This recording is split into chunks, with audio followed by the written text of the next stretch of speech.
धीरूभाई अंबानी यही वो व्यक्ति हैं जिन्होंने रिलायंस कमर्शियल कॉरपोरेशन कंपनी की शुरुआत किए थे। पकौड़े बेचने से लेकर के भारत के सबसे रईस व्यक्ति बनने तक के सफ़र को आज इस वीडियो में हम डिस्कस करेंगे। तो अगर आप इंटरेस्टेड हैं तो वीडियो के साथ बने रहिएगा। ये बात बहुत कम लोग ही जानते होंगे कि धीरूभाई अंबानी का असल नाम धीरजलाल गोवर्धन दास अंबानी है। धीरूभाई अंबानी का जन्म 1932 को गुजरात के शोरवाड़ गांव में हुआ था।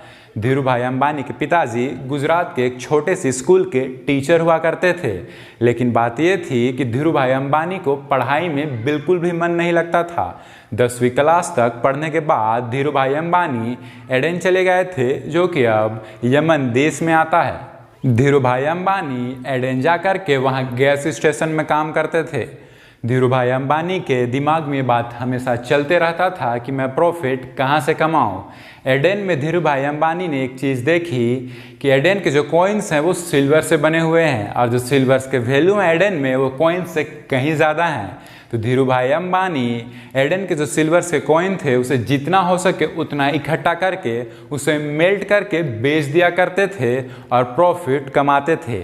8 साल तक एडेन में काम करने के बाद धीरूभाई अंबानी मुंबई वापस आए थे, और जो पैसा उन्होंने एडेन में कमाया था उसे सेव करके मुंबई लेते आए थे, और मुंबई में आकर के उन्होंने अपनी बिजनेस स्टार्ट की थी, और उसी बिजनेस का नाम रिलायंस कमर्शियल कॉरपोरेशन रखा था, जो कि जनरली स्पाइसेस और पॉलिस्टर की ट्रेडिंग करती थी। स्पाइसेस और पॉलिस्टर के बिजनेस के सक्सेस के बाद धीरूभाई अंबानी फैब्रिक्स बनाना स्टार्ट किए थे और अपनी पहली टेक्सटाइल मिल अहमदाबाद में इस्टेब्लिश किए थे, और इसके बाद धीरूभाई अंबानी ने बिमल ब्रांड लॉन्च किया था। लेकिन धीरूभाई अंबानी को होलसेलर से उतनी अच्छी खासी रिस्पॉन्स नहीं मिल रही थी। इसके बाद भी धीरूभाई अंबानी रुके नहीं थे और अपने प्रोडक्ट खुद ही कस्टमर को बेच दिया करते थे, और धीरे धीरे बिमल ब्रांड जोर पकड़ने लगी थी। इसके बाद 1977 में धीरूभाई अंबानी ने 58,000 रिटेलर्स को अपने कंपनी के साथ जोड़ लिए थे।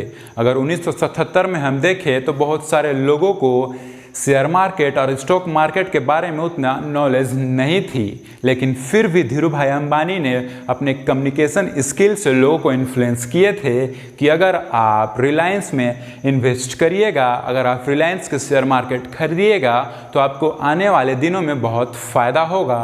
और 58,000 छोटे बड़े रिटेलर ने इसमें रिलायंस के शेयर मार्केट खरीदे थे। और इसके बाद 1977 में धीरूभाई अंबानी अपना IPO लेकर आए थे, और ये IPO रिलायंस का सबसे बड़ा IPO था, जो कि 7 टाइम्स सब्सक्राइब किया गया था। इस वक्त जो रिलायंस का रेवेन्यू था वो 70 करोड़ रुपया था। लेकिन इसके बाद जब 2002 में धीरूभाई अंबानी की मौत हुई थी, इस वक्त जो रिलायंस का वैल्यू था वो 75,000 करोड़ रुपया का था। जो शेयर होल्डर्स 1977 में रिलायंस में इन्वेस्ट किए थे, जो शेयर होल्डर 1977 में रिलायंस के शेयर होल्डर बने थे, वो काफ़ी लोग 2002 में मिलियनियर बन गए थे, और जो वादा धीरूभाई अंबानी ने अपने शेयर होल्डर से किया था उसे पूरा करके दिखाए थे। 2002 में जब धीरूभाई अंबानी की मौत हुई थी, उस वक्त धीरूभाई अंबानी दुनिया के 132वें रईस व्यक्ति थे। धीरूभाई अंबानी का मानना था कि प्रोडक्ट को क्वालिटी के साथ बनाइए और उसे वॉल्यूम के साथ बेच दीजिए। सेम स्ट्रेटेजी मुकेश अंबानी जियो में अपनाए हैं। जियो का प्रॉफिट मार्जिन कम ही सही, लेकिन जो जियो का कस्टमर का वॉल्यूम है वो बहुत ज़्यादा है। अभी जो रिलायंस के करंट चेयरमैन हैं वो है मुकेश अंबानी। अभी रिलायंस भारत का एक बहुत बड़ा ट्रस्टेड कंपनी बना हुआ है, जिसमें लोग आंख मूंद करके भरोसा करते हैं। भारत की सबसे ज़्यादा रेवेन्यू कमाने वाली कंपनी रिलायंस, भारत की सबसे ज़्यादा profitable company Reliance, private sector के अंदर सबसे ज़्यादा टैक्स पे करने वाली कंपनी रिलायंस। ये लिस्ट बहुत लंबी है, और इतने बड़े कॉरपोरेशन को चलाते हैं मुकेश अंबानी।